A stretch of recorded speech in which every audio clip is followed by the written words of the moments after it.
నమస్తే, నా పేరు జయరాజ్. ఈనాటి ముఖ్యాంశాలు. నెల్లూరులో ఘోష ఆసుపత్రికి శంకుస్థాపన చేసిన మంత్రులు, ఎన్నికల కమిషనర్ పై నిప్పులు చెరిగిన ఎమ్మెల్యేలు, నెల్లూరు మూలస్థానేశ్వర దేవాలయం కోనేరుకు శంకుస్థాపన, మచిలీపట్నంలో బైరెడ్డి, మద్దూరుపాడులో రోడ్డు ప్రమాదం. నెల్లూరు ఘోష ఆసుపత్రిని రాష్ట్ర మున్సిపల్ శాఖ మంత్రి బొత్స సత్యనారాయణ ప్రారంభించారు. ఈ సందర్భంగా ఆయన మాట్లాడుతూ నెల్లూరుని సుందర నగరంగా తీర్చిదిద్దేందుకు తాము ప్రయత్నాలు చేస్తున్నామని, అవసరమైన ఫండ్స్ ఇస్తున్నామని ఆయన పేర్కొన్నారు. ఈ కార్యక్రమంలో పాల్గొన్న జలవనరుల శాఖ మంత్రి పోలుబోయిన అనిల్ కుమార్ యాదవ్ మాట్లాడుతూ ఘోష ఆసుపత్రి నిర్మాణానికి ఇప్పటికే 4 కోట్లు మంజూరైందని, 5 ఫ్లోర్కు మరో ₹1 కోటి మంజూరు చేసేందుకు ప్రయత్నం చేస్తామని ఆయన పేర్కొన్నారు. ఈ కార్యక్రమంలో నెల్లూరు రూరల్ ఎమ్మెల్యే కోటరెడ్డి శ్రీధర్ రెడ్డి తదితరులు హాజరయ్యారు.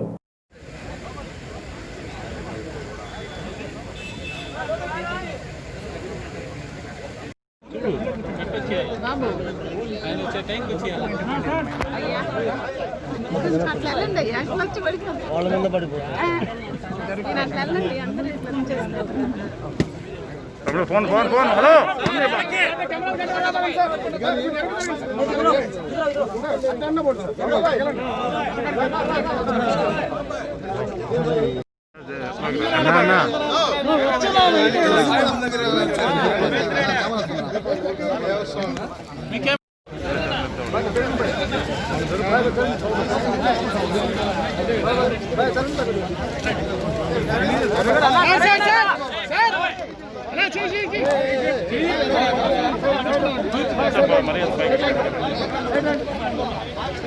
సార్ మేడం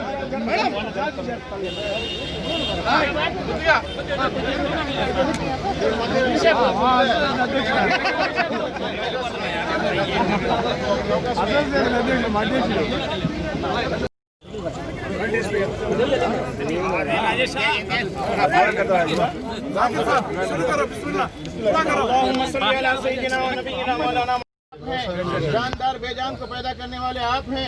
इंसानों को आपने अशरफुल मखलूक बनाया। इंसान को इल्म की जरूरत है, इंसान को इलाज की जरूरत है। या अल्लाह इस सड़क का नाम ही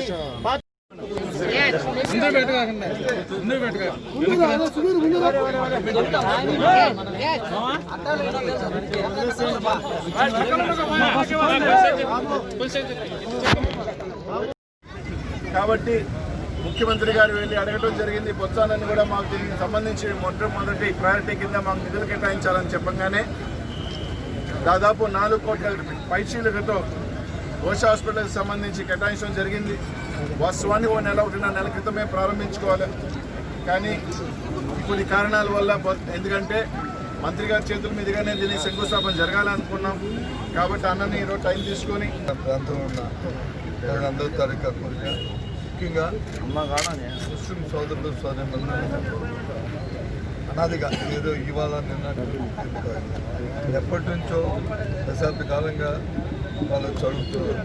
ఈ ప్రాంతంలో ఒక ఘోష హాస్పిటల్ రావాలి, మా అందరికీ మెడికల్ మెడిసిన్ రావాలని చెప్పి వాళ్ళు కోరుకుంటున్నారు. కోరుకుని మరి వాళ్ళ మంత్రి అనిల్ గారు, శ్రీరెడ్డి గారు, మరి ముఖ్యమంత్రి గారిని రిక్వెస్ట్ చేసిన పేరుతో జగన్మోహన్ రెడ్డి గారు ఈ ప్రాంతంలో సుమారు 4 కోట్ల రూపాయలతో ఇవాళ దీన్ని శాంక్షన్ చేయడమే కాకుండా దానికి తగ్గ ఏదైతే అవసరమైన వసతులతో పాటు సిబ్బందిని కూడా, డాక్టర్స్ని వారిని కూడా అందరినీ కూడా కేటాయించడం జరిగింది.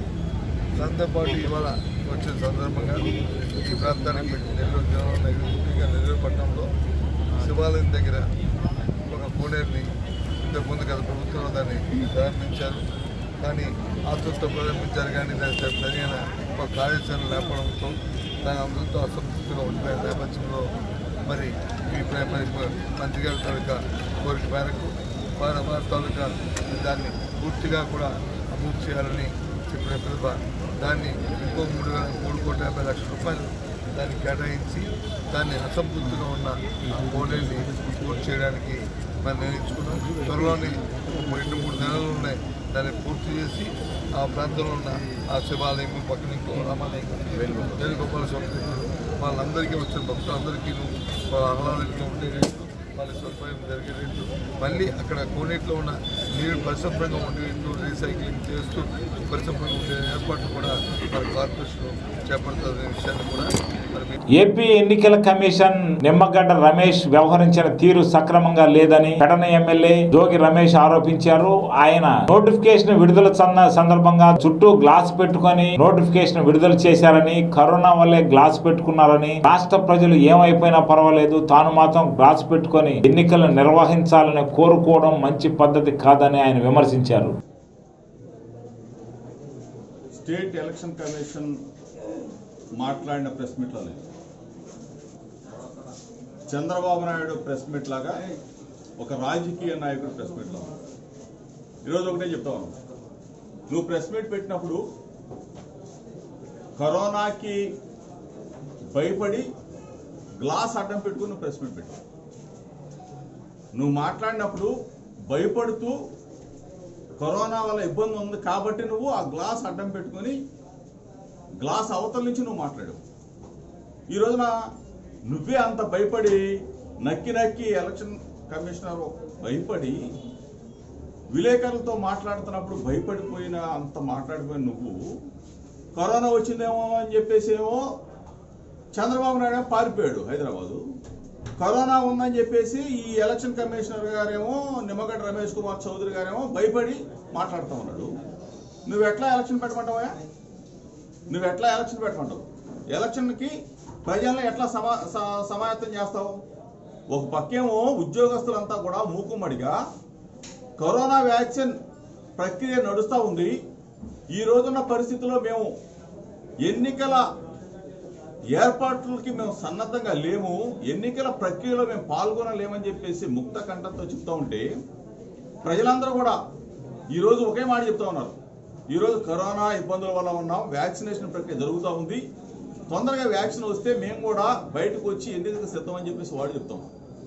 ఆ పరిస్థితుల్లో ఈ నిమ్మగడ్డ రమేష్ కుమార్ కావాలని మొండిగా మూర్ఖంగా ఒక మూర్ఖుల్లాగా ఎలక్షన్ కమిషన్ ప్రవర్తించే విధానం కాకుండా చంద్రబాబు నాయుడు డైరెక్షన్లో చంద్రబాబు నాయుడు తొత్తుగా అంటే ఎవరిని ఇబ్బంది పెట్టాలని ఎన్నిక జరిగింది, ప్రజలకు ఏదైనా అయింది, ఉద్యోగస్తులకు ఏదైనా అయింది, ఎవరైనా కరోనాతో ఎవరైనా చనిపోతారు, దానికి బాధ్యత ఎవరు వహిస్తారు? నువ్వు వహిస్తావా? నిమ్మగడ్డ రమేష్ గారిని అడుగుతావునా? నువ్వు బాధ్యత వహిస్తావా? నువ్వు 4 రోజులు ఉంటావా? 2 నెలల్లో ఇంటికి పోతావు, నీ రిటైర్మెంట్ అయిపోయి. చంద్రబాబు నాయుడు 9 నెలలు ఉన్నాడు, పారిపోయాడు, మళ్ళీ హైదరాబాద్ పారిపోతాడు. ఎవడా బాధ్యత వహించేది? ఈ రాష్ట్రంలో ఉన్న ప్రజాప్రభుత్వం, ఈ రాష్ట్రాన్ని నడుపుతున్న ముఖ్యమంత్రి గారు జగన్మోహన్ రెడ్డి గారు. బాధ్యత మాది, ప్రజల బాధ్యత, ప్రజల్ని కాపాడవలసిన బాధ్యత, ప్రజల్ని సుస్థిరంగా ఉంచవలసిన బాధ్యత వైఎస్ఆర్ కాంగ్రెస్ పార్టీ ప్రభుత్వం మీద, ఈనాటి ముఖ్యమంత్రి జగన్మోహన్ రెడ్డి గారి మీద ఉంది. ఇది కాకుండా కుట్రలతో కుతంత్రాలతో ఎన్నికలు జరపాలి, ప్రజల ప్రాణాలు తీసుకోవాలని చూస్తున్న ఇటువంటి దుర్మార్గులు, నిమ్మగడ్డ రమేష్ కుమార్ చౌదరి లాంటి దుర్మార్గులు, నారా చంద్రబాబు నాయుడు చౌదరి లాంటి దుర్మార్గుల్ని ప్రజలు అర్థం చేసుకోవాలి, శిక్షించాలని. ఏంది ఇంతకు తెగిస్తారా? మూర్ఖంగా మొండిగా ఒక మూర్ఖుడిలాగా అసలు పిచ్చి పీక్ స్టేజ్కి వెళ్ళిపోతా ఉంది. మీకు ఎన్నికలు జరగకపోతే ఏమైనా కొంపలు ఉండిపోయినాయా? ఈ నెల కాకపోతే వచ్చే నెల జరుపుతాం, వచ్చే నెల కాకపోతే అప్పై వచ్చే నెల జరుపుతాం. ఇటువంటి పరిస్థితులు ఈ రోజున రాష్ట్రంలో ఉత్పన్నం అవుతూ ఉంటే నువ్వే భయపడి చచ్చిపోతున్నావే, గ్లాసులు అనుకుంటే మాట్లాడుతున్నావే, విలేకరులతో మాట్లాడాలంటే కరోనాతో భయపడి. మరి ప్రజలు ఎట్లా వచ్చి ఓట్లేమంటావయ్యా? ఉద్యోగస్తులు ఎట్లా ఎన్నికల ప్రక్రియ నిర్వర్తించమంటావు? నిమ్మగడ్డ రమేష్ కుమార్ చౌదరిని డైరెక్ట్గా అడుగుతావునా, ప్రశ్నిస్తావునా? సమాధానం చెప్పు. నువ్వు ఎందుకు గ్లాస్ అడ్డం పెట్టుకొని నువ్వు విలేకరుల సమావేశం నిర్వహించావు? కరోనాకి భయపడి కాదా అని చెప్పి అడుగుతావునా? దీనికి సమాధానం చెప్పు. అప్పుడు నువ్వు ఎన్నికల ప్రక్రియకు సిద్ధంగా. ప్రజలు ఎవరు సిద్ధంగా లేరు, ఉద్యోగస్తులు ఎవరు సిద్ధంగా లేరు. ఒక్క రమేష్ కుమార్ చౌదరి సిద్ధంగా ఉన్నాడు. అతను నడిపే నారా చంద్రబాబు నాయుడు ప్రజల్ని ప్రాణాలను తీయడం కోసం సిద్ధంగా ఉన్నాడు. ఇది తెలుసుకోమని చెప్పేసి మీ ద్వారా చెప్తాము. కోవిడ్ మహమ్మారి రూపుమాపక ముందే లోకల్ బాడీ ఎన్నికలు ఎలా పెడతారని కావలి ఎమ్మెల్యే రామిరెడ్డి ప్రతాప్ రెడ్డి ఆగ్రహం వ్యక్తం చేశారు. ఆయన కావల్లో ఇంటింటికి నిత్యావసర సరుకుల వాహనాలను ప్రారంభించారు. ఈ సందర్భంగా ఆయన ఎన్నికల కమిషన్ పై నిప్పులు చెరిగారు.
వాహనాలని ఈరోజు రాష్ట్రమంతటా కూడా ఇచ్చి ప్రజల వద్దకి రేషన్ సరుకులు పంపించడం చూస్తుంటే ఏ రాష్ట్రంలో కూడా మన దేశంలో ఇటువంటి కార్యక్రమం ఏ ముఖ్యమంత్రి కూడా చేయలేదు.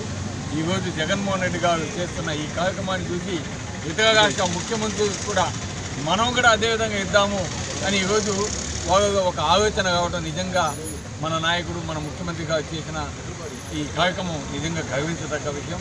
అటువంటి గొప్ప కార్యక్రమాన్ని ఈరోజు చెప్పిన మాట ప్రకారం ఇచ్చిన వాగ్దానం ప్రకారం ఎన్నికలకు ముందు ఏవైతే చెప్పున్నాడో ఈరోజు సూచన తప్పకుండా చేస్తున్న ముఖ్యమంత్రి మన జగన్మోహన్ రెడ్డి గారిని కూడా ఈరోజు గర్వంగా మేమంతా కూడా చెప్తున్నాం. ఈరోజు కావలి నియోజకవర్గంలో దాదాపు 54 వెహికల్స్ ద్వారా ఈరోజు ఈ రేషన్ పంపిణీ కార్యక్రమాన్ని ఈ 1వ తారీఖు నుంచి చేపడతా ఉన్నాం. దానికి ఈరోజు అధికారులంతా కూడా ఈ వెహికల్స్ తీసుకొచ్చి ఈరోజు ఇక్కడి నుంచి ప్రారంభించడం జరిగింది. చాలా సంతోషం. అదేవిధంగా ఈరోజు ఈ ఎలక్షన్కి సంబంధించి కూడా లోకల్ బాడీ ఎలక్షన్స్ ఏ విధంగా ఒక నియంతృత్వం ఉందా అన్నట్టు ఈరోజు ఆ రమేష్ కుమార్ వ్యవహరించడం చూస్తుంటే చాలా బాధాకరం. ఎందుకంటే ఒక పక్క ఈరోజు ఎంప్లాయీస్ ఒక ప్రాణాలను సైతం పణంగా పెట్టి కరోనాలో అనేక మంది ప్రాణాలు కోల్పోయిన పరిస్థితి మనం చూసాము. అటువంటిది వారికి ఈరోజు కేంద్ర ప్రభుత్వం వ్యాక్సినేషన్ ఇస్తూ ఉంది. అటువంటి కార్యక్రమం జరుగుతూ ఉంటే ఇప్పుడు అర్జెంటుగా ఆయనకి ఏదో కొంపగా అంటుకున్నట్టు కొంపగా మునిగిపోయినట్టు ఈ నిమ్మగడ్డ రమేష్ కుమార్ గారు ఈ విధంగా ఎలక్షన్స్ పెట్టాగా కంపల్సరీ బలవంతంగా వీటిని రుద్దటం ఈరోజు చూస్తుంటే ఏ విధంగా ఉందో అంటే ప్రజల ప్రాణాల కంటే ఈ ఎలక్షన్స్ ముఖ్యమా? ఈరోజు మా ముఖ్యమంత్రి జగన్మోహన్ రెడ్డి గారు చెప్పేది ఈ వ్యాక్సినేషన్ అంతా అయిపోయిన తర్వాత ఎంప్లాయీస్ వాళ్ళ ప్రాణాలను ముందు కాపాడుకునే భాగంలో ముందు ఎంప్లాయీస్కి ఇస్తూ ఉన్నాము.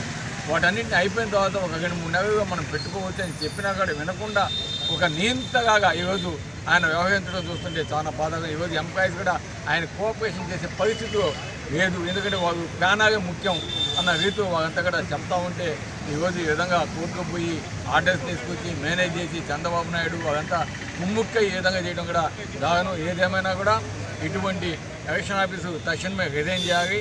దాన్ని మేమంతా కూడా డిమాండ్ చేస్తున్నాం.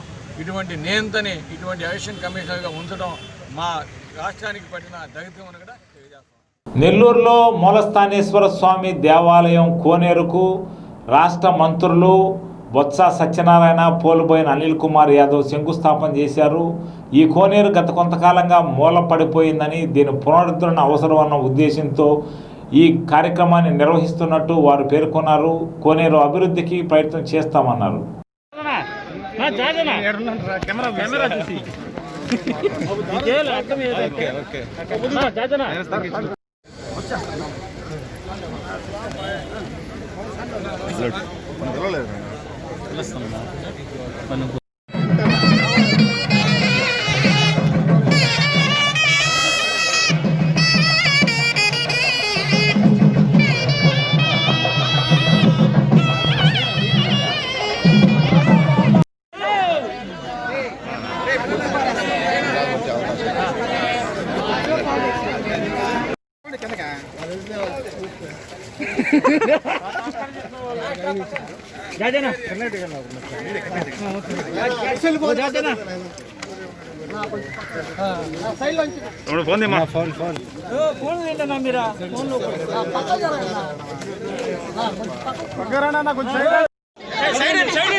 ప్లీజ్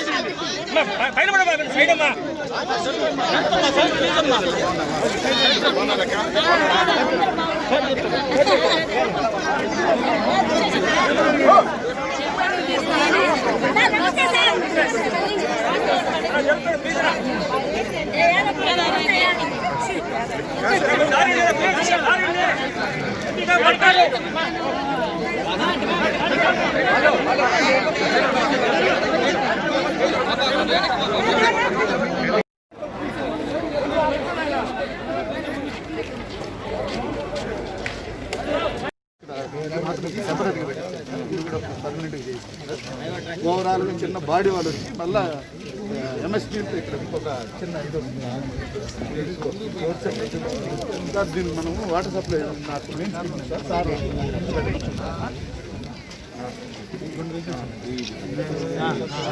అప్పుడప్పుడు క్లీనింగ్ కూడా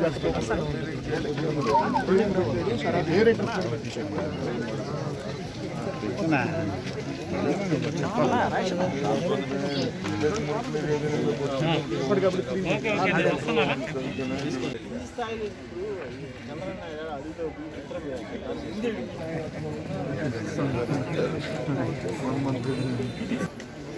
స్టెప్స్ ఇంకొక పక్క స్టెప్స్ ఉన్నాయి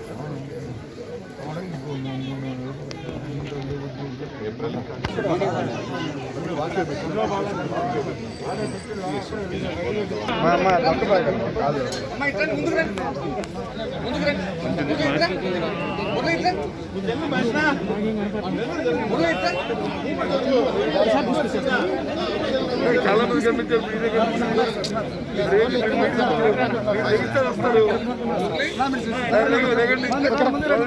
ప్రశ్నించడం అనేది బలమైందని, అదే అధికారం తీసుకువస్తుందని, ప్రశ్నించడం అనేది కడుపు మంటతో పుట్టేదని జనసేనాని పవన్ కళ్యాణ్ అన్నారు. ఆయన ఒంగోలులో జన సైనికుల సమావేశంలో మాట్లాడారు. ఈ సందర్భంగా ఆయన మాట్లాడుతూ రాజ్యాధికారం లక్ష్యంగా జాగ్రత్తగా జన సైనికులు పనిచేయాల్సిన అవసరం ఉందని ఆయన పేర్కొన్నారు. తన ఊళ్ళో, తన నియోజకవర్గ గిద్దలూరులో తన గ్రామ సమస్యను చూసి ప్రజాప్రతినిధిని ఒకసారి మీరు వచ్చి దిగండి, సమస్య చూడండి అంటే వాళ్ళు తిట్టిన విధానం, భయభ్రాంతులను చేసిన విధానం, వాళ్ళ కుటుంబాన్ని భయపెట్టిన విధానం ఆయన్ని ఆత్మహత్యకి పురుగులిపేలా చేస్తుంది.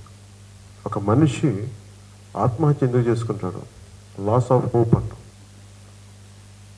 అంటే భవిష్యత్తు మీద ఆశ కనిపించకపోతే, ఇంకే హోప్ లేదంటే, ఇంకే ఆశ లేదంటే మనిషి చచ్చిపోతాడు. నేను పదే ఎందుకు మాట్లాడుతుంటా మీరు చాలా జాగ్రత్తగా ఉండాలి అంటే, రాజకీయం ఒంటరిగా చేయటం కాదు, సమూహంతో యుద్ధం చేయడం. ఇంకో సమూహంతో, ఒక బలమైన రాక్షస సమూహంతో యుద్ధం చేయడానికి మనం కూడా బలంగా ఒక సమూహంగా అవ్వాలి తప్ప ఒంటరిగా యుద్ధం చేస్తే ఎప్పుడు మనం భయం వేస్తున్నాం. నాతో సహా ఒకరిని ఎదుర్కోవాలంటే మనకి ఏముండాలి అంటే బలమైన ఆశయం ఉండాలి, బలమైన ఒక భావజాలం ఉండాలి. కులంతో పార్టీలు పెట్టే వ్యక్తులు ఉన్నారు, మతంతో పెట్టే పరిస్థితులు ఉన్నాయి. కానీ జనసేన ఒక భావజాలంతో పెట్టింది, చాలా బలమైన భావజాలంతో. అవి చూడటానికి 7 వాక్యాలు ఉంటాయి, కానీ వాటి మీద 7 వాల్యూమ్స్ రాయగలను నేను. అంత మదించి శోధించి రాసింది. ఎవరు నాతో దాని మీద డిబేట్ పెట్టుకున్నా చాలా కూలంకషంగా, చాలా లోతుకెళ్ళి మాట్లాడగలను. అది సినిమాల్లోకి రాకముందు నుంచి నేను సమాజాన్ని నన్ను నేను అర్థం చేసుకోవడానికి, నేను పెరుగుతున్న సమాజాన్ని అర్థం చేసుకోవడానికి సినిమా యాక్టర్ అయినప్పటి తర్వాత కూడా అది వదలలేదు. చాలామంది పెద్దల దగ్గర నుంచి, అనుభవజ్ఞుల దగ్గర నుంచి నేర్చుకుంటుంది. నా స్వానుభవంతో కొంత దాన్ని ఆచరించేది. నేను ప్రశ్నిస్తాం అని అంటే మనం ప్రశ్నిస్తా ఖాళీగా మిగతా వాళ్ళకి అధికారం రావడం కోసం అని కాదు. ప్రశ్నించడం అంటే అది ఒక ప్రక్రియ. ఎవడు ప్రశ్నిస్తాడు? ఒక పసిబిడ్డ వచ్చిన ఆకలితో అరుస్తాడు, తల్లికి ఆకలేస్తున్నాడు. ఒక పెద్దయిన వ్యక్తి సమాజంలో, ఒక బలమైన వయసు వచ్చిన వ్యక్తి సమాజంలో తనకు అన్యాయం జరుగుతున్నప్పుడు ఒక తోటివాడికి అన్యాయం జరుగుతున్నప్పుడు తన ఆక్రోశమే ప్రశ్న అవుతుంది. నేను ప్రశ్నిస్తానంటే నాకేం కొత్తగా ఈ డబ్బులే రావు. నాకు నా సాటి మనిషికి అన్యాయం జరుగుతుంటే నేను ప్రశ్నిస్తాను. తద్వారా మార్పు వస్తుంది. తద్వారా ప్రజాప్రతినిధులు ఒళ్ళు దగ్గర పెట్టుకొని పనిచేస్తారు. అందుకని ప్రశ్నించడం అనేది చాలా బలమైంది. అదే అధికారం తీసుకొస్తుంది. కేవలం ప్రశ్నించడం వరకు పరిమితం అయిపోయాం మనం. లేకపోతే అధికారంలో కూడా కూర్చునే సత్తా ఉన్న పార్టీ జనసేన. నేను ఎప్పుడూ అధికారం గురించి మాట్లాడను, చాలా తక్కువ మాట్లాడతాను. నేనేం నమ్ముతానంటే పని చేసుకుంటా వెళ్ళిపోతే అధికారం మనం వెంట పడాలి, మన అధికారం వెంట పడకూడదు. దేనికి అధికారం? నాకు అధికారం మీద వ్యామోహం ఏంటి?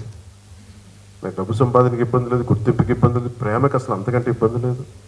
గుండెల్లో పెట్టుకొని చూసుకునే అంత నా బలమైన అక్క చెల్లెళ్ళు ఆడపడుచులు ఉన్నారు, అన్నదమ్ములు ఉన్నారు. మరి ఎందుకు చేస్తుంటారు అంటే జీవితం అంటే కేవలం మన వరకే జీవించడం కాదు, మన సాటి మనిషి కూడా బతకాలి. రోడ్డు మీద ఒకరికి యాక్సిడెంట్ అయ్యి రక్తంతో పడిపోయి గెలగెల కొట్టుకుంటా ఉంటే చాలామంది ఆగి చోద్యం చూస్తారు. వాళ్ళలో ఒకళ్ళు ఇద్దరు ముందుకెళ్ళి ఒకళ్ళు ఆటో పిలిస్తే ఫైనల్ ఒకళ్ళే హాస్పిటల్ దించుతారు. మరి 100 మంది పైగా చూస్తూ ఉంటారు, వేల మంది చూస్తుంటారు. అది షో. అది మిగతా వాళ్ళు ఎందుకు చేయలేకపోయారు అనడానికి కేవలం లోపల ఉన్న భావన. ఈ మనిషికి నేను సహాయం చేస్తే ఇప్పుడు నేను ఇంటికి ఎలా వెళ్ళాలి, పోలీసులు అడుగుతారు, ఇంకోటి 100 ప్రశ్నలు ఆపేస్తాయి. ఆ సహాయం చేసే వ్యక్తి ఎవడంటే ఈ మనిషికి నేను సహాయం చేయకపోతే ఇతను ఏమైపోతారన్న ఆవేదన ముందుకు తీసుకెళ్తాయి. అలాంటి మనుషులు చాలా తక్కువ మంది ఉంటారు సమాజంలో. అలాంటి మనుషులు ఎక్కువైతే సమాజం చాలా బాగుంటుంది. అలాంటి మనుషులు కనుక ఉండుంటే ఈరోజు బండ్ల వెంకయ్య నాయుడు చచ్చిపోయినవాడు కాదు. అతనిని బెదిరించి భయపెడుతుంటే 100 మంది ఒక్క ఫోన్ కాల్తో ఎల్లుండుంటే చాలా ధైర్యం ఉండేది, అబ్బాయి భయపడేవాడు కాదు. ముఖ్యంగా ప్రకాశం జిల్లాకు సంబంధించి ఒక నియోజకవర్గానికి 150 కోట్లు ఖర్చు పెట్టగలిగేంత సత్తా ఉన్న నాయకులు అంటే ఎంత డబ్బు ఉందో మీకు తెలుసు. ఇక్కడ ఒక్కొక్క ఎమ్మెల్యే 100 కోట్లు ఖర్చు పెట్టగలిగేంత సత్తా ఉన్నవాళ్ళు మరి ప్రజలు ఎందుకు ఇంత దుర్భర పరిస్థితుల్లో ఉంటాయి? ఎందుకు వలసలు ఉంటాయి ఇక్కడి నుంచి? ఎందుకు ఇక్కడ మనకి కిడ్నీ మనకి ఉద్దానంలాగా ఇక్కడ కిడ్నీ పరిస్థితుల్లో కిడ్నీ వ్యాధికి ఎందుకు గురవుతారు? నేను కనిగిరిలో కూడా నేను పెరిగిన వాడిని. నేను ఫ్లోరోసిస్ వ్యాధి ఎందుకుంది అక్కడ? ఎందుకు ఉద్యోగాలు ఇక్కడ లేక వలసలు వెళ్ళిపోతారు? ఇరిగేషన్ ప్రాజెక్ట్స్ ఎందుకు రావు? పట్టదు. డబ్బులు ఇచ్చాం, 2000 ఇచ్చాం, 1500 ఇచ్చాం, కొనేసుకున్నాం. మనం ఈ మైనింగ్స్ తవ్వుకుందాం, రాళ్ళు పగలగొట్టేద్దాం, డబ్బులు చేసుకుందాం, మళ్ళీ ఇంకో 150 కోట్లు పెట్టి మళ్ళీ ఖర్చు పెట్టేద్దాం. వీళ్ళు చస్తే ఏంటి, బతికితే ఏంటి? ఇది దశాబ్దాలు జరుగుతుంది. ఈరోజు వైసీపీ వచ్చి కొత్తగా చేస్తున్నట్టు కాదు. ఇలాంటి ఆవేదన ప్రతి చోట చూసి ఇలాంటి పరిస్థితులు నా జీవితంలో నేను ఎంతో కొంత ప్రయత్నం చేశాను. నా చుట్టుపక్కల సమాజం, నా రాష్ట్రం, నా దేశం బాగు కోసం ఎంతో కొంత ప్రయత్నం చేయకపోతే తప్పు చేసిన వాడిని అవుతాను. ఇంత జ్ఞానం ఉండి, ఇంత అవగాహన ఉండి కూడా నేను నాలాంటి వాడు కూడా మాట్లాడకపోతే జనసేన పార్టీ పెట్టి ఒడిదుడుకులు ఉంటాయి. రాజకీయాల్లోకి వచ్చినప్పుడు ధైర్యం లేని వాళ్ళు రాజకీయాల్లో రాకూడదు. ధైర్యం లేని వాళ్ళు రాజకీయాల్లోకి రాకూడదు. నన్ను ఎవరు పిలవలేదు. నన్ను ఎవ్వరూ రాజకీయాలకు రమ్మని పిలవలేదు. నేనే వచ్చాను. నాకు ఇష్టం రాజకీయం, ఆశయంతో కూడిన రాజకీయం. నా కులం లేదు. ప్రతిసారి చెప్తాను, నా కులం, మతం, ప్రాంతం దాటి ఉంటుంది నాది. మానవత్వం. మతం కంటే మానవత్వం చాలా గొప్పదని. మత మౌఢ్యంలో పడిపోయి మానవత్వ విలుపులు పాడైపోతుంటే మతాన్ని కూడా నేను పక్కన పెట్టగలను. మీ దృష్టికి తీసుకొస్తాను. ఇట్లా చాలా ప్రతిదీ చాలా కూలంకషంగా ఆలోచించి నిలబడాలి. ఎందుకు కొత్త వారికి అవకాశం ఇచ్చానంటే ప్రతి ఒక్కడు ఎమ్మెల్యే కొడుకులు, లేదంటే కొద్ది మంది కేవలం కొన్ని కులాలకు చెందిన వ్యక్తులు, కొన్ని కులాలని కొన్ని కుటుంబాలకు చెందిన వ్యక్తులు, మిగతా వాళ్ళకి అధికారం ఒకే కులం ఉన్నా, 2 కులాలు ఉన్నా, లేదా కొద్ది కుటుంబాలు ఉన్న సమస్య కాదు. అందరికీ న్యాయం చేయగలిగితే వాళ్ళ వరకే న్యాయం చేసుకుని వాళ్ళ వరకే అభివృద్ధి పెట్టేసి మిగతా వాళ్ళందరినీ వదిలేస్తే మరి బ్యాలెన్స్ ఎలా ఉంటుంది సమాజంలో? అందుకని మాట్లాడాలి దీన్ని. 2009 నుంచి ఒక మదన పడుతూ ఉన్నాం. మీకు ఈ రోజున మీ దృష్టికి నేను తీసుకొచ్చేది, నేను సరదాగా పెట్టలేదు పార్టీ. ప్రజారాజ్యం పార్టీ పెట్టినప్పుడు కూడా నేను చాలా కీలకమైన వ్యక్తిని మీకు చెప్తున్నాను కూడా. కానీ గుర్తింపు ఆశించలేదు. గుర్తింపు నేను ఆశించే వ్యక్తిని కాదు. నేను పని చేసుకుంటూ వెళ్ళిపోయేవాడిని. ఎవరో వచ్చారు చేసుకుంటూ వెళ్ళిపోయారు. కానీ ఎందుకు గుర్తింపు ఆశించాలంటే నేను ఆశయం కోసం నిలబడేవాడిని. సో 2008 నుంచి ఇప్పుడు దాకా బలంగా నిలబడున్నాం రాజకీయాల్లో. ఎందుకు సినిమాలు చేయాలి ఇవన్నీ అడుగుతూ ఉంటే ఎవరున్నారు అసలు? పూర్తి రాజకీయ ఒక టంగుటూరి ప్రకాశం పంతుల తర్వాత నాకు తెలిసి ప్రకాశం జిల్లాలో ఎవరు ప్రొఫెషనల్ రాజకీయ నాయకులు ఎవరు లేరు ఇక్కడ. ఆయన ఒకే. ఇప్పుడు ఏ ఎమ్మెల్యే నన్ను చూడండి, ఒకళ్ళు బ్రాందీ షాపులు నడుపుతారు, బ్రాందీ ఫ్యాక్టరీలు నడుపుతారు, సిమెంట్ ఫ్యాక్టరీలు ఉండలేదు, మైనింగ్ ఉంటారు. వీళ్ళు ఎక్కడ పూర్తి స్థాయి రాజకీయం చేస్తున్నారు. మొన్న ఎవరో కరోనా టైంలో ఒక ఎమ్మెల్యే గురించి మాట్లాడు, పేరు మర్చిపోయినా ఆయన. ఏదో అడిగితే మీకు లిస్ట్ పెట్టుకున్నాడు, మీకు ఓటుకి ఎంత ఇచ్చాను, నువ్వు ఆ కుటుంబం నుంచో నీకు చేయాల్సిన అవసరం లేదు పో అని. ఇది వాళ్ళ స్పందన. తప్పు. ఇంకా ఆ స్థాయికి వెళ్ళిపోయారు మనుషులు. మరి ఇలాంటి వ్యక్తుల దగ్గరికి వెళ్ళి ఏదో చేస్తారని చెప్పి బండ్ల వెంకయ్య నాయుడు వెళ్ళి ఆశించడం పాపం నిజంగా చాలా బాధ కలిగింది నాకు. అందుకనే కొత్త తరం రావాలి. ముఖ్యంగా ప్రకాశం జిల్లాకి ఈ మైనింగ్ చేసేవాళ్ళు వ్యాపారస్తులు కాకుండా ప్రజల గుండెల లోతులోంచి పుట్టిన నాయకులు కావాలి. ప్రజలకు సంక్షేమం కోసం బతికే నాయకులు కావాలి. ప్రకాశం జిల్లా ఇప్పుడు రోడ్డు మీద వస్తుంటే ఇంతమంది యువత చూస్తూ ఉన్నాను. గిద్దలూరుకి వెళ్ళినా ఎక్కడికి వెళ్ళినా రోడ్డు మీద విపరీతం యువత. దేనికి వస్తారు? ముందు నన్ను సినిమా యాక్టర్గా చూడటానికి వస్తాను. ఎన్నిసార్లు చూస్తాను నన్ను? కానీ నేను చెప్పేది ఇక్కడ కూర్చున్న చిన్న బిడ్డల భవిష్యత్తు కోసం. నాకేం జరుగుతుంది? భవిష్యత్తులో ఏదైనా అవుతామా లేదా ఎన్ని పక్కన పెడితే ఈరోజు మనం చేసే పాలసీ రేపు పొద్దున ఒళ్ళో కూర్చున్న చంటి బిడ్డ భవిష్యత్తు బాగుంటుంది. దానికోసం ఎంతసేపు మనం తినేసి మనం వెనక డబ్బులు వేసుకోవడం ప్రయోజనం ఏముంది? భవిష్యత్తు చూడాలి కదా. ఒక చెట్టును ఈరోజు నాటామంటే అది మొక్క 15 సంవత్సరాల తర్వాత కానీ పండిపోదు కదా. సో అలాగే భవిష్యత్తు కోసం మనం చాలా జాగ్రత్త ఆలోచన. కేవలం మనం వీళ్ళెవరికి భవిష్యత్తు మీద ఏముంది అవగాహన? కొన్ని 100 ఆటోలు పెట్టి ఇంటికి బియ్యం వేస్తే సరిపోద్దా? అలాగే అంటే నేను సరదాగా అంటే నేను చాలా ఆవేదనతో చెప్తున్నా. వాళ్ళు సొంత డబ్బులు ఇస్తున్నారా?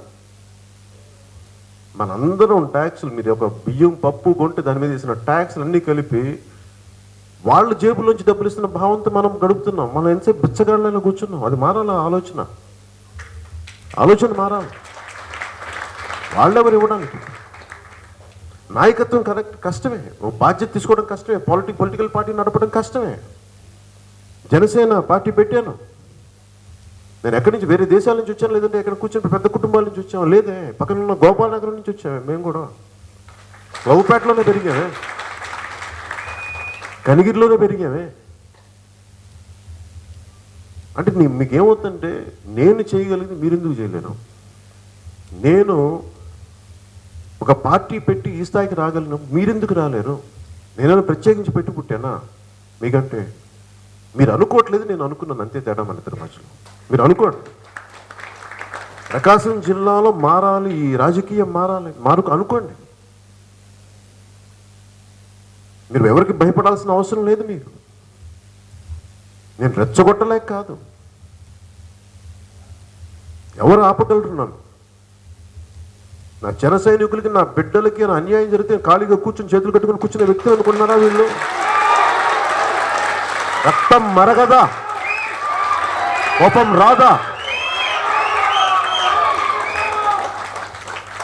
గొడవ పెట్టుకోవడం ఎంతసేపు?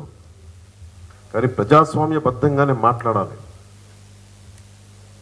ఒక జరిగిన ఒక చిన్న తప్పు, ఒక ఇలాంటి సంఘటనకి రెచ్చి పని కూర్చోబెట్టి ఎంత స్థాయికి నేను దిగలేక కాదు.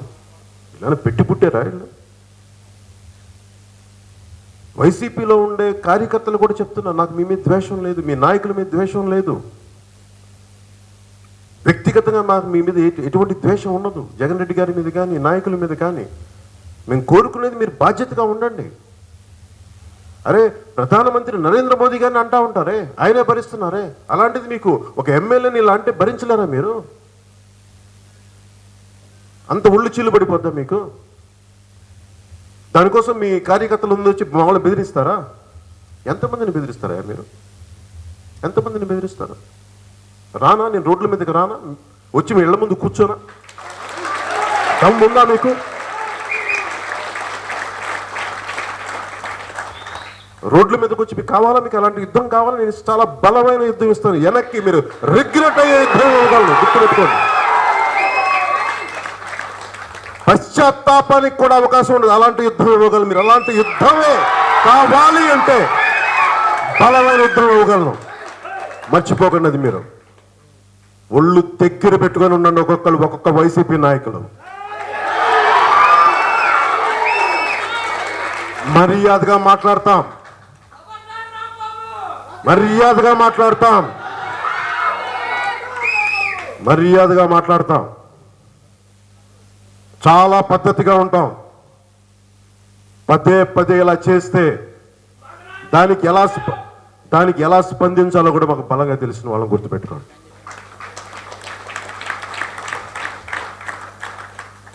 ఎమ్మెల్యే, వైసీపీ ఎమ్మెల్యే అన్నే రాంబాబు గారు, నీ ఆవేశం అర్థం చేసుకో. నవ్వద్దు, ఈ జోక్ సరదా చెప్పట్ల, ఆవేశం.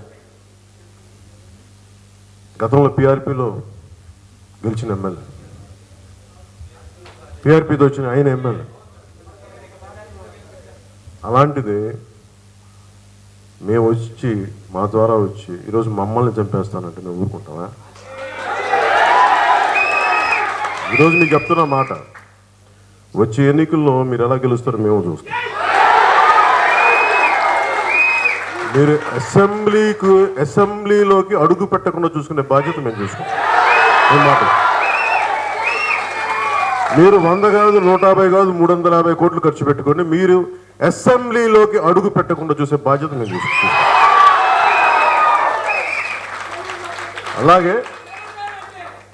అలాగే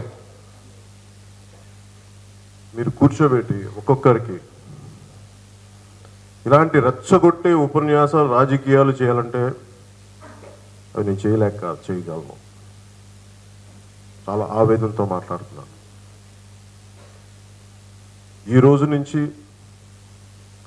రాష్ట్ర స్థాయిలో ఉన్న వైసీపీ నాయకులందరికీ నేను సవినయంగా తెలియజేసుకుంటున్నాను, మా జన సైనికుల మీద, మా బిడ్డల మీద కనుక, మా ఆడపడుచుల మీద కనుక మీరు ఎలాంటి, మా నాయకుల మీద కానీ నిర్దాక్షి మీరు పిచ్చిగా ప్రవర్తిస్తే మటుకు ఆ యుద్ధం ఎలా తీసుకెళ్ళాలో నాకు బాగా తెలిసిన వాడు. నేను వెనక్కి తగ్గే వ్యక్తిని కాదు, గుర్తుపెట్టుకోండి. వైసీపీ నాయకులు చెప్తా ఉన్నాయి, వెనక్కి తగ్గే వ్యక్తిని కాదు. చాలా ఆలోచించి గొడవ పెట్టుకుంటాను.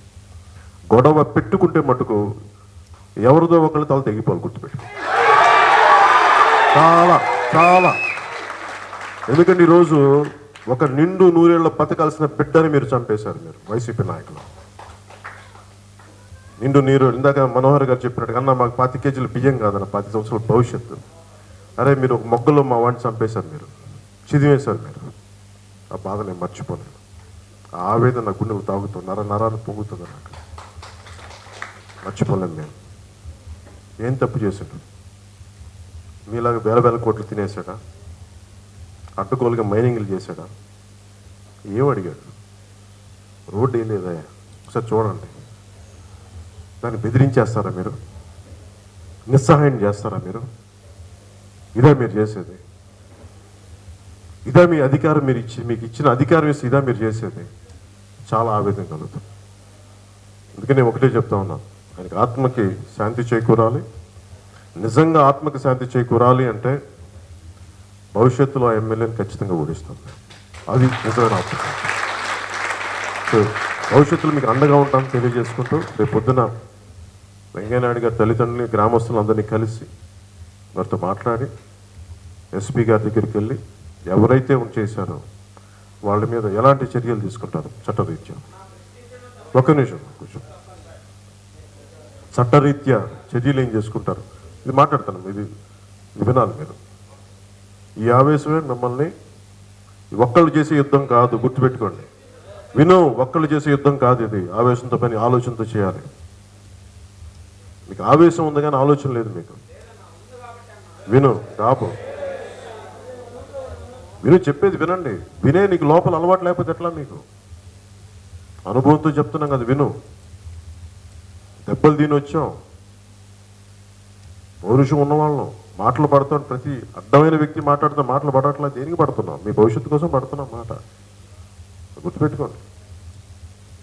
చాలా బలంగా, వ్యూహాత్మకంగా, అవసరమైన చోట పద్ధతిగా మాట్లాడటం లేదు. మా ప్రాథమిక హక్కులకు భంగం కలిగితే చాలా బలంగా ఎదుర్కొంటాం. దాన్ని దృష్టిలో పెట్టుకొని రేపు ఎస్పీ గారి ఆఫీస్కి వెళ్తాం. దాన్ని పరామర్శించిన తర్వాత మీరు కూడా రండి. ఎందుకంటే ఇది మనం సంఘీభావం చూపించాల్సిన సమయం ఇది. ఎందుకంటే ఇది ఒక్క వెంకయ్య నాయుడికి జరిగింది కాదు. మీరు చెప్తున్న ప్రశ్నించే ప్రతి వ్యక్తి తాలూకు మనోవేదన ఇది. ఇది ఒక్క వెంకయ్య నాయుడికి కాదు. ప్రశ్నిద్దాం అనుకునే వాడికి ప్రశ్నిస్తే చంపేస్తారు అన్న భయం పోగొట్టడానికి మనం చెప్పాలి. ప్రశ్నిస్తాం, ప్రశ్నించి తీరుతాం, మేము భయపడం.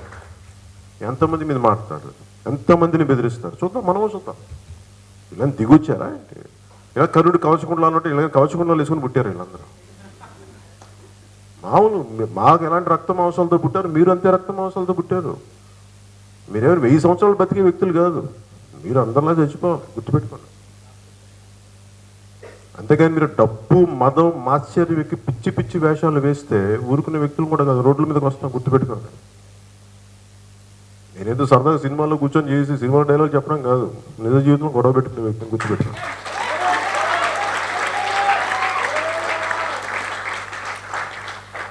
అంటే ఎందుకు చెప్తున్నానంటే ఇది చాలా ఆశయ బలం గలవాడి.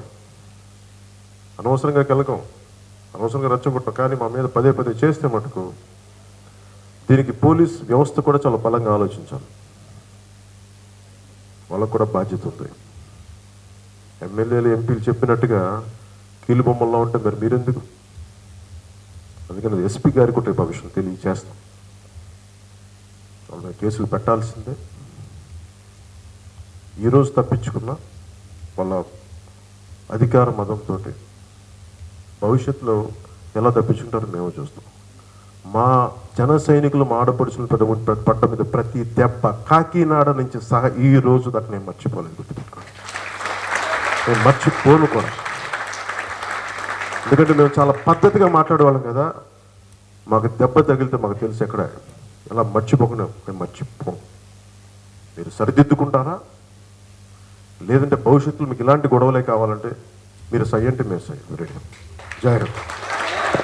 దేవాలయాల భద్రత, దేవాలయాల కమిటీలు చూసుకోవాల్సిన అవసరం ఉందని, మెట్ట ప్రాంతాల్లో అనేక దేవాలయాల్లో దొంగతనాలు జరుగుతున్నాయని, వీటిపై జాగ్రత్త తీసుకోవాలని డిఐజీ త్రివిక్రమ వర్మ అన్నారు. ఆయన ప్రకాశం జిల్లా త్రిపురాంతకంలో ఎస్పీ సిద్ధార్థ కౌశల్ తో కలిసి ఆయన మత అధిపతులతో, అనేక మంది గ్రామ పెద్దలతో సమావేశం నిర్వహించారు. ఈ సందర్భంగా దేవాలయం జాగ్రత్తలపై ఆయన పలు సూచనలు చేశారు.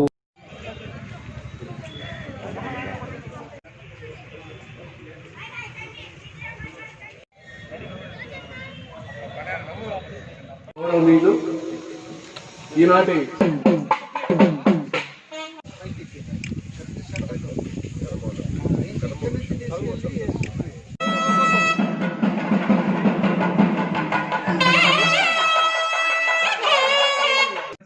సార్ అదేవిధంగా కొంతమంది anti social elements social media use చేస్తూ వాళ్ళ యొక్క ఇల్ ఇంటెన్షన్స్ ని ప్రాపగేట్ చేయడం జరుగుతుంది. మనం డైరెక్ట్ గా వితౌట్ మెంబర్ ఆఫ్ కెమెరా వస్తుంది, అది మీ షాప్ కే పెట్టుకోండి. ఆ షాప్ లో రికార్డింగ్ జరుగుతుంది, ఒకటే కవర్ చేయదు కదా. 360 మొత్తం అట్లా కవర్ చేస్తుంది. ఒక యాంగిల్ లో కవర్ చేసినప్పుడు రోడ్డు పైన అయిపోతున్నా కవర్ చేస్తుంది. సో దాంట్లో రికార్డింగ్ వచ్చినా కూడా మనకి ఏదో చిన్న ఫుటేజ్ వచ్చినా కూడా మనము చాలా ఉపయోగపడుతుంది. ఎన్నో క్రైమ్స్ చెప్పాల్సిన అవసరం లేదు. ఎన్ని క్రైమ్స్ అంటే అన్ని క్రైమ్స్. నరసరావుపేటలో బ్యాంక్ రాబరీ కానివ్వండి, అన్ని కూడా ఫుటేజ్ లో మనకు తీసుకోగలిగినాం. అది బ్యాంక్ ఫుటేజ్ కాదు, బయట పెట్టిన ఫుటేజ్. బయట ప్రజలు వాళ్ళ షాప్స్ దగ్గర పెట్టుకున్న ఫుటేజ్తో ఎన్నో క్రైమ్స్ డిటెక్ట్ చేయగలిగినాం. సో మాక్సిమం మనము సీసీటీవీ ఫుటేజ్ కవరేజ్ చేసి చిన్న చిన్న ఇప్పుడు షాప్స్ ఉన్నాయి, 2-3 షాప్స్ కలిసి ఒక కెమెరా పెట్టుకోండి. ఇప్పుడు 3,500 కూడా మీరు పెట్టుకోదలుచుకోలేదు, 2-3 షాప్స్ కలిసి ఒక కెమెరా పెట్టుకోండి. అది కెమెరా మీ షాప్ ని కవర్ చేస్తుంది, అట్లా తిరుగుతూ ఉంటుంది. పీటీజెడ్ కెమెరా అయితే తిరుగుతూ ఉంటుంది, అన్ని కవర్ చేస్తుంది. సో ఈ విధంగా మనం అందరం కూడా తమ వంతు మీ వంతు మీకు సాధ్యమైనంత వరకు మీ స్వతహా మీకు ఉపయోగపడేటట్లుగా, అదే విధంగా పబ్లిక్ కూడా ఉపయోగపడేటట్టుగా మనంతా చేసుకుంటే ముందుకు పోవచ్చు. ఫర్దర్ గా ఇంకా అఫెన్సెస్ జరగకుండా చూసుకోవచ్చు. I'm really happy to be here with all of you. I'm really happy the kind of enthusiasm. Very well. ఇక్కడ ప్రత్యేకంగా ప్రాంతీయ మండలంలో there is very very excellent cooperation from the public and from all sections of the society, and our Mahila police have been working very arduously at the task, sir. In fact, I was surprised intaka gatoka varam nunchi pratyekanga prati roju randomly okka chota interaction modu pettin tarvata naaku kuda ఆశ్చర్యం పడింది sir. చాలా systematic గా ఏదైతే మా స్థాయిలో మనం అనుకుంటున్నామో దాన్ని ఎట్లా మానిటర్ చేయాలి యాక్చువల్ గా ఆన్ గ్రౌండ్ లో వార ఆలోచన కూడా ఇంచుమించుగా సేమ్ ఉంటుంది sir. Taking the locations, live location, sharing information, reporting situation report to the police station, అట్లా వారు కూడా బాగా సిస్టమేటిక్ గా ఒక బాధ్యతతో ముందుకు దీన్ని తీసుకెళ్తా ఉంటారు sir. once again sir, we look forward to your directions and suggestions on the subject sir, and ఖచ్చితంగా తమరు ఏదైనా గమనిస్తే, ఏదైనా మాకు ఇంకా ఇన్స్ట్రక్షన్స్ ఇస్తే దాన్ని కూడా మేము.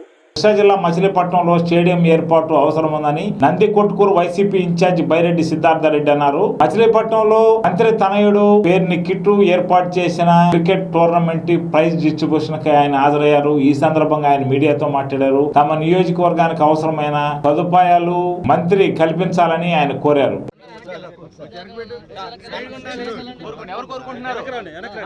మీరు కోరుకుంటున్నారా చెప్తున్నారు. Okay sir.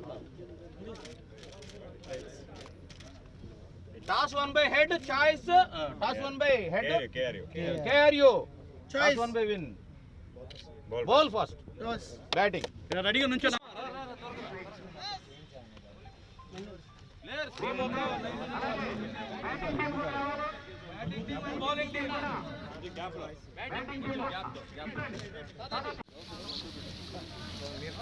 ఇరు జట్ల టీంలు కూడా స్వామిని లైన్ నాగేంద్ర మీ టీం కూడా గ్రౌండ్ లో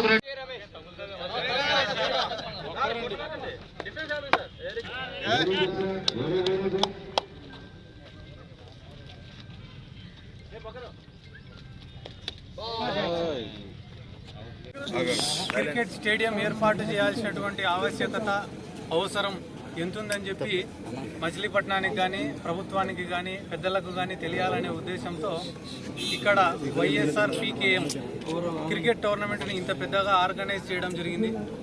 ఈ కార్యక్రమం ఇంత పెద్దగా ఆర్గనైజ్ చేసిన మా కిట్టు ఈరోజు మమ్మల్ని అందరినీ ఎంతో ప్రేమగా ఇక్కడికి ఆహ్వానించడం చాలా సంతోషం.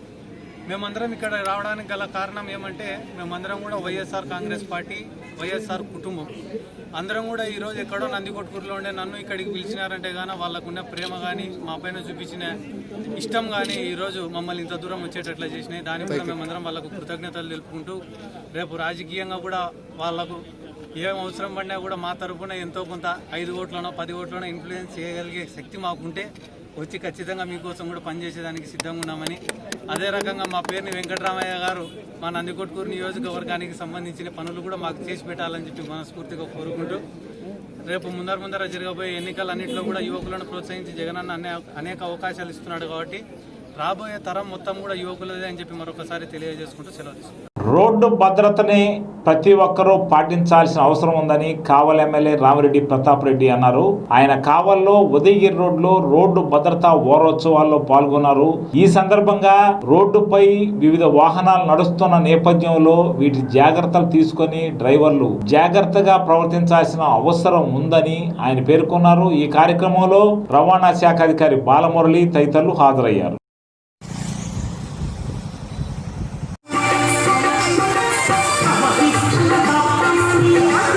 ఎంత చెప్పినా కూడా తక్కువ అవుతుంది. మాల్యాద్రి గారు శానిటైజర్ వర్కర్, తనకి కూడా ఒక్కసారి విజయ్ కుమార్ గారు, అలాగే మరొక కార్యక్రమానికి విచ్చేసినటువంటి అధిరథ మహాశలందరికీ కూడా స్వాగతం సుస్వాగతం పేరు పేరున. ప్రత్యేకంగా పాత్రికేయ మిత్రులకు మీడియా సోదరులకు కూడా హార్టీ వెల్కమ్.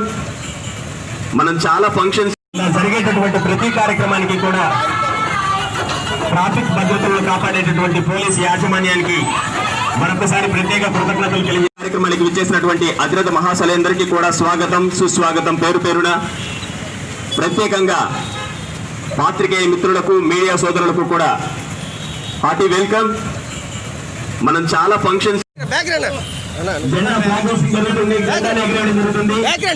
ఈరోజు పట్టణాల్లో ఏ విధంగా వాహనాలు ఎక్కువైపోయి ప్రమాదాలు కూడా ఏ విధంగా జరుగుతున్నాయో అదే కాకుండా పొల్యూషన్ కూడా ఏ విధంగా అవుతుందో మనం చూస్తాము. ఈ ప్రమాదాలను నివారించాల్సిన బాధ్యత అయితే ముఖ్యంగా ఈ డిపార్ట్మెంట్ మీద, పోలీస్ డిపార్ట్మెంట్ మరియు ఆర్టీఓ వాళ్ళ మీద ఉంది. అందుకే ఇటువంటి కార్యక్రమాలు పెట్టడం కూడా సంతోషం. ఒక అవగాహన అనేది అందరికీ చేకూర్చాలి. ఈరోజు ఆటోస్ కావచ్చు, టూ వీలర్స్ కావచ్చు, హెవీ వెహికల్స్ కావచ్చు, ఇవన్నీ కూడా కొన్ని నిబంధనలకు లోబడి ఏ విధంగా నడుచుకోవాలో దానికి సంబంధించిన సూత్రాలు, అదేవిధంగా కండిషన్స్ అన్నీ కూడా అనేకం ఉన్నాయి. వాటన్నిటిని మనం కరెక్ట్గా పాటిస్తే ప్రమాదాలు తగ్గేదానికి అవకాశం ఉంటుందని కూడా తెలియజేస్తున్నాం. ఈరోజు యువత అయితే ఎక్కువ మంది ఈ బైక్స్లో పోతూ, బైక్ ఇద్దరు పోవాల్సింది నలుగురు పోతూ, అది కూడా మొబైల్స్లో మాట్లాడుతూ ఇటువంటి చేయడం వల్ల ఎక్కువ ప్రమాదాలు జరుగుతూ ఉంటాయి. వాటిని నివారించగా, ఎందుకంటే బైకులో పోయేటప్పుడు మొబైల్ మాట్లాడకుండా లేదా మీరు ఎక్కడైనా ఆపి మాట్లాడితే బాగుంటుంది. అటువంటివి చేయడం వల్ల ప్రమాదాలు నివారించవచ్చు. అదేవిధంగా హెల్మెట్ అనేది పెట్టుకుంటే మన ప్రాణాలకి సేఫ్టీ అది. ఎందుకంటే గవర్నమెంట్ కండిషన్స్ పెట్టి చెప్పాల్సిన అవసరం లేదు. మనకే మనం పాటిస్తే మన ప్రాణాలను మనం కాపాడుకున్నట్టు అవుతుంది కూడా తెలియజేస్తున్నాం. అదేవిధంగా హెవీ వెహికల్స్ పట్టణంలో పోయేటప్పుడు తక్కువ స్పీడ్తో పోతూ ఎటువంటి ప్రమాదాలు జరగకుండా చూసుకోవాలి. అదేవిధంగా డిపార్ట్మెంట్ వాళ్ళు కూడా ఆ వెహికల్స్, హెవీ వెహికల్స్ పోయేటప్పుడు వాటిలో లోడు ఎక్కువ ఉందా తక్కువ ఉందా, ఏ విధంగా స్పీడ్ పోతున్నాడు, డ్రైవర్ కరెక్ట్గా ఉన్నాడా, కండిషన్లో ఉన్నాడా, లేదా డ్రింక్ చేస్తున్నాడా, ఇవన్నీ కూడా చూడగా. అదేవిధంగా లైసెన్స్ తప్పనిసరిగా ఉండి అటువంటి వాళ్ళే వెహికల్స్ నడిపే విధంగా కూడా చూసుకోవాల్సిన బాధ్యత ఉంది.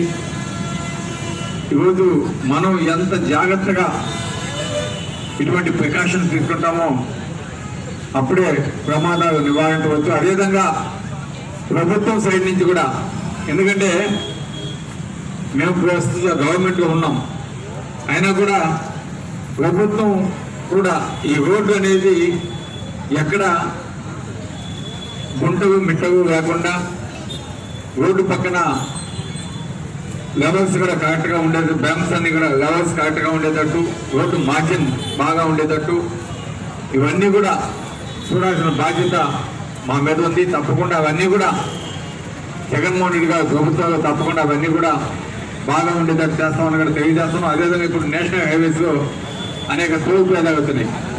వాళ్ళంతా కూడా మనకి టోల్ ఫీజు కలెక్ట్ చేస్తూ ఉంటారు. కానీ వాళ్ళు ఇవ్వాల్సిన ఫెసిలిటీస్ కావలి నియోజకవర్గంలో చూసుకుంటే చాలా తక్కువ ఫెసిలిటీస్ యాజ్ పర్ నామ్స్ ఏమని చెప్పాలి. నెల్లూరు జిల్లా మద్దూరుపాడు హైవేలో తిరుమల దర్శనానికి వెళ్లి వస్తున్న కారు లారీకి ఢీకొని ఒకరు మృతి చెందారు. మరో నలుగురికి తీవ్ర గాయాలయ్యాయి. మృతి చెందిన వారిని పోస్టుమార్టం నిమిత్తం ఆసుపత్రికి తరలించారు. గాయపడ్డ వారిని ఉత్తమ చికిత్స కోసం నెల్లూరు తరలించారు. ఈ మేరకు పోలీసులు కేసు నమోదు చేసి దర్యాప్తు ప్రారంభించారు.